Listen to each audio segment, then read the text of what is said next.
Shalom, selamat siang adik-adik. Hari ini pelajaran sekolah minggu kita tentang aku rela memberi. Tapi sebelum itu mari sama-sama kita menyanyikan satu pujian baru kita mau doa bersama. Oke, pasti pernah dengar lagu ini. Memuji Tuhan selalu, mari kita puji Dia. Memuji Tuhan selalu, mari kita puji Dia. Memuji Tuhan selalu, mari kita puji Dia. Puji, haleluya, mari kita puji Dia. Puji, haleluya, mari kita puji Dia. Sama lipat tangan kita berdoa. Tuhan Yesus, terima kasih untuk siang hari ini penyertaan-Mu dalam hidup kami. Kami akan mulai kelas sekolah minggu kami dalam nama Yesus Kristus kami berdoa. Amin. Nah, adik-adik, hari ini kita mau sama-sama lihat pelajaran 2. Kayaknya kalau buat Tiana, Rahel udah punya bukunya ya, nggak apa-apa. Yang lain belum punya, nanti Kak Evan kirimin fotonya dari pelajaran hari ini tentang aku rela memberi. Pertama-tama kita lihat dulu hafalannya dari 2 Korintus pasal 9 ayat 7a. Hendaklah masing-masing memberi menurut kerelaan hatinya. 2 Korintus 9 ayat 7a. 2 Korintus 9 ayat 7a. Hendaklah masing-masing memberi menurut kerelaan hatinya. Gampang kan buat diingat? Oke, kita mau masuk dalam ceritanya nih. Pembacaannya dari Kisah Para Rasul 4 ayat 32 sampai 37. Boleh minta mama bacain di rumah. Kalau yang udah bisa baca boleh buka sendiri. Yang pasti intinya hari ini ceritanya tentang jemaat mula-mula. Ini gak lepas dari apa yang Kak Angel cerita kemarin. Bagaimana mereka saling memberi, menjual harta mereka, kemudian hasilnya dibagi-bagi. Pokoknya tentang itu. Dan hari ini yang paling ditekankan adalah tentang aku rela memberi. Ceritanya diangkat dari seorang gadis cilik bernama Dina. Jadi Dina ini punya krayon, satu tas kecil krayon. Terus tiba-tiba dia datang ke guru sekolah minggunya, "Bu guru, ini krayon aku nih." Gurunya bingung, "Krayonnya buat apaan, Dina?" Kata Dina, beberapa minggu yang lalu kan kita sekolah minggu bareng-bareng, ada temen yang gak punya krayon buat mewarnai gambar. Jadi aku tergerak buat belajar memberi buat teman-teman. Jadi krayon ini ditaruh di kelas sekolah minggu, jadi bisa dipakai bersama-sama. Wah, guru sekolah minggunya memuji Dina. "Kamu hebat, Dina, itu perbuatan yang baik sekali." Apa sih adik-adik yang mau kita belajar lebih dalam dari cerita Dina? Dina berani, Dina rela untuk memberikan apa yang dia punya. Sama seperti jemaat mula-mula. Jemaat mula-mula pun yang kaya jual hartanya, terus hasilnya dibagi-bagi, beliin makanan atau bagi-bagi uangnya buat mereka hidup bersama-sama. Jadi gak ada yang kekurangan, gak ada juga yang berkelebihan. Hidup mereka sederhana semua. Kira-kira mereka belajar dari siapa ya?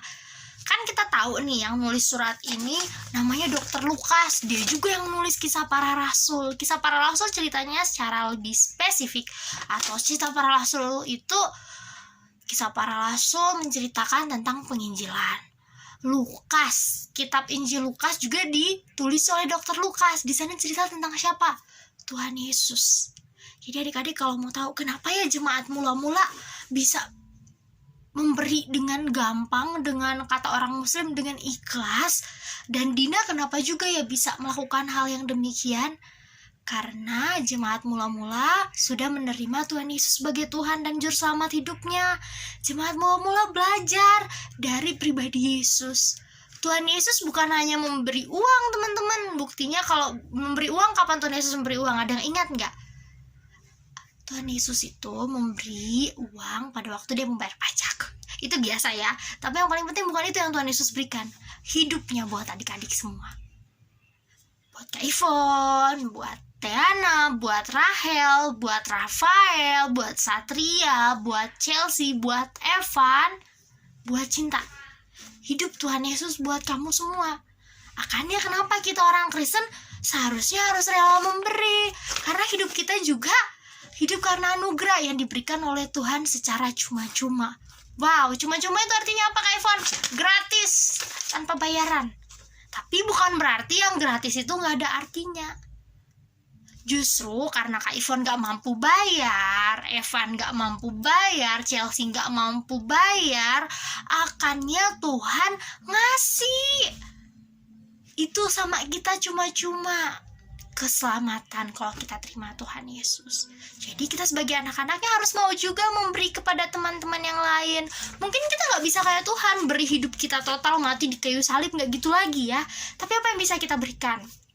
Paling gampang, kalau misalnya kamu di sekolah, teman kamu gak punya pensil, dia bingung nyari-nyari, pensilnya mungkin ketinggalan di rumah, atau tasnya bocor gitu jatuh, bisa juga ya. Atau dia lupa naruhnya di mana. Kalau dia udah kebingungan, kamu kalau punya 2 pensil, tawarin lah, nih aku punya pensil, mau nggak? Gitu aja. Itu artinya kita rela buat memberi. Sama kayak cerita Dina tadi, dia ngasih buat dipakai di kelas sekolah minggu rame-rame, itu pensil. Contoh lain apalagi ya Kak Ivon? Mungkin kalau kamu lagi jajan nih, jajanan permen lah, atau jajanan yang lain yang paling kamu suka. Kamu paling suka nih, Kak Ivon pakai kata kamu paling suka. Terus ada teman di samping, kita lagi makan, terus dia ngeliatin doang. Terus dia buang matanya gini karena dia malu. Tawarin, nih aku punya, mau nggak? Nih aku kasih sepotong. Kalau misalnya itu hanya 1. Tapi kalau misalnya kita punya lebih ya, kasih dia lebih, seperti itu. Kalau sekarang nih Kak Ivon, misalnya ada yang nanya, sekarang mau Kak Ivon aku nggak bisa buat praktek memberi, soalnya aku kan di rumah terus, jadi nggak ketemu teman. Sama siapa kira-kira kamu bisa memberi? Bisa sama adik, bisa sama mama. Gimana caranya memberi sama mama? Wong semuanya Kak Ivon aku dapat dari mama. Makan yang kasih mama, minum yang kasih mama, jajan yang kasih mama. Apa yang bisa aku beri buat mama? Berilah waktu kamu. Mungkin kayak Rahel udah bisa jaga adek, ya kasih waktunya buat jaga dede. Kayak misalnya Tiana udah bisa bantu cuci piring, ya kasih waktunya buat bantu mama. Yang kamu berikan apa? Waktu dan tenaga kamu. Memberi itu bukan sekedar benda adik-adik, bukan sekedar ngasih jepitan atau ngasih makanan, nggak gitu juga. Tapi waktu kita juga kita bisa berikan, tenaga kita bisa kita berikan. Bahkan kalau Tuhan Yesus berikan hidup kita. Kalau adik-adik pengen bilang, Kak Ivon gimana caranya memberi hidup sih? Kita kan udah gak bisa mati nih. Kita udah gak bisa mati buat orang lain lagi. Tapi cara memberi hidup yang paling gampang adik-adik, 1, kamu bisa mengabdikan hidup kamu sama Tuhan. Mungkin bisa jadi hamba Tuhan. Kalau nggak bisa jadi hamba Tuhan tapi pengen beri hidup, nggak apa-apa, mau jadi dokter, mau jadi apa. Tapi ingat, hidup saya punya Tuhan. Jadi saya nggak mau ambil keputusan atau ngelakuin apapun karena apa yang saya suka saja. Tapi firman Tuhan bicara apa, Alkitab ngomong apa. Jadi kayak gitu adik-adik. Jadi memberi itu cakupannya luas banget. Dan alasan yang paling penting kenapa kita harus memberi, karena kita juga sudah menerima pemberian yang cuma-cuma dari Tuhan, yaitu hidup kita.